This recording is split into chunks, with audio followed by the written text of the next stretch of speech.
কারিমে চমৎকার ভাষায় বলে দিয়েছেন, আমার আল্লাহ কইয়া আইয়ুহাল্লাযীনা আমানু দুখুলু ফিস-সিলমি কাফা। আমার আল্লাহ কই দুনিয়ার মানুষ, ও দুনিয়ার বান্দা বান্দারা তোমরা শোনো, আমি আল্লাহ কোন মুনাফিকদেরকে ডাক দিলাম না, কোন বেঈমানকে আমি আল্লাহ ডাকলাম না, কোন বিধর্মীকে ডাক দিলাম না, কোন মুসলমানকে আমার আল্লাহ ডাক দেয় নাই। আমার আল্লাহ কইয়া আইয়ুহাল্লাযীনা আমানু দুখুলু, আমার আল্লাহ ঈমানদারদেরকে ডাক দিল, ইয়া আইয়ুহাল্লাযীনা আমানু দুখুলু।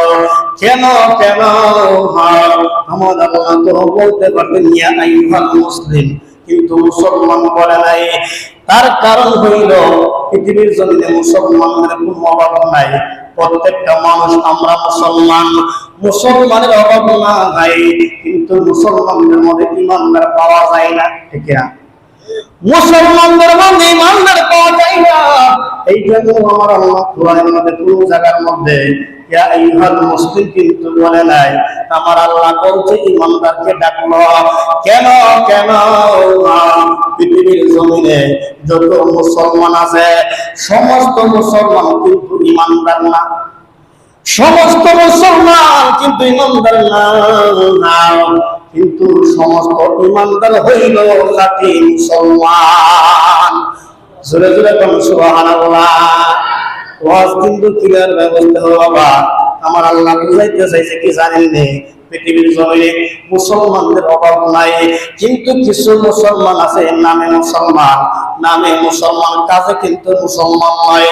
এই পৃথিবীর জমিনে মুসলমানদের কোনো অভাব নাই, সব মুসলমান ইমানদার নয়, কিন্তু খাঁটি ইমানদার হইল তারাই হলো খাঁটি মুসলমান। করে সুবহানাল্লাহ। এই জন্য বাবা আমার আল্লাহ দুনিয়ার মানুষ তোমরা শোনো, দুনিয়ার ইমানদাররা তোমরা শোনো, আমি আল্লাহ কোরআন দ্বারা প্রমাণ করলাম তোমরা ইসলামের মধ্যে পরিপূর্ণভাবে ঢুকতে হবে। অর্ধেক মানছ না, পরিপূর্ণতা হয় না। যেরকম সুবহানাল্লাহ, এখন অর্ধেক মানলেন, 2 রাকাত নামাজ পড়ে আপনি দৌড় মারলেন, এশার নামাজ পড়া ফজর নামাজের কোনো খবর নাই, ফজরের নামাজ পড়া জোহরের নামাজের কোনো খবর নাই। অর্ধেক মানছেন, অর্ধেক মানলেন না, পরিপূর্ণতা হয় না। এই জন্য আল্লাহ ইমানদার যারা ইমানদার, যারা আল্লাহ আদর্শ মানে, আল্লাহ কি বিধান মানব, নবীর আদর্শ মানব, তারা পরিপূর্ণতা পাইব। যেরকম সুবহানাল্লাহ। এই জন্য বাবা অর্ধেক মানছেন, অর্ধেক মানলেন না, পরিপূর্ণতা হয় না। এই জন্য বাবা আপনি মানলে মানার মতো মানতে হবে, নামাজ পড়লে পড়ার মতো পড়তে হবে। খাঁটি ইমানদার যদি হইতে চান তাহলে আমার নবীর আদর্শ মানার মতো মানতে চাই কি চাই না? আরো জোরে কোন চাই কি চাই না? এই জন্য বাবা ইসলাম পূর্ণ আমার বাবা আর বন্ধুরা, আমরা তো সুবহান খোলার মধ্যে ইসলাম পাইলাম, সুন্দর ইসলাম পাইলাম, সাজানো গোছানো আল্লাহর মাধ্যমে ইসলাম আমরা দেশের মধ্যে পাইলাম। কিন্তু রে বাবা ইসলামের জন্য, ইসলামের দাওয়াত দেওয়ার জন্য, দ্বীন প্রতিষ্ঠা করার জন্য আমার নবী কত কষ্ট করলেন আমি আজকে প্রমাণ করব। আমার নবী মক্কার জমিনে যখন গোপনে গোপনে দিনের দাওয়াত দেয়, মক্কার জমিনে যখন গোপনে গোপনে দিনের দাওয়াত দেয়, কাফের বেঈমানরা আমার নবীকে আঘাত করে, কাফের বেঈমানরা আমার নবীকে নির্যাতন করে, কত জুলুম করে অত্যাচার করে। 13 বছর আমার নবী দিনের দাওয়াত দিল মক্কার জমিনে। 13 বছর যখন মক্কার জমিনে দিনের দাওয়াত দিল, কাফের বেঈমানরা যখন আমার নবীকে আঘাত করে, আমার আল্লাহ কই বন্ধু নবী আপনি আর মক্কায় থাকবেন না, মদিনার জমিনে পানি জমান, মদিনায় আপনি চলে যান, আপনি আর মক্কায় থাকবেন না।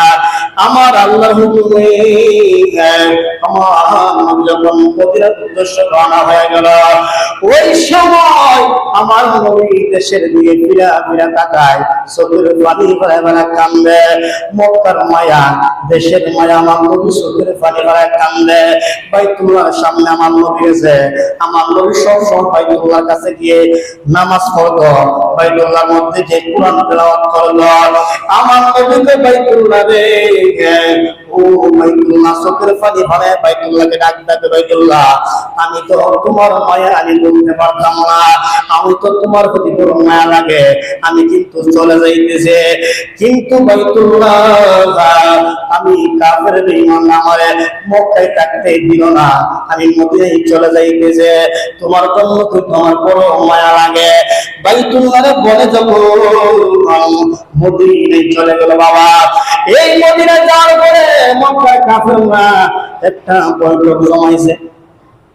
আমার নবী যখন মদিনায় চলে গেল, মক্কার কাফেররা একটা বৈঠক জমাইছে, বৈঠকের মধ্যে তর্ক বিতর্ক শুরু হয়ে গেছে। কিছু লোক দুটা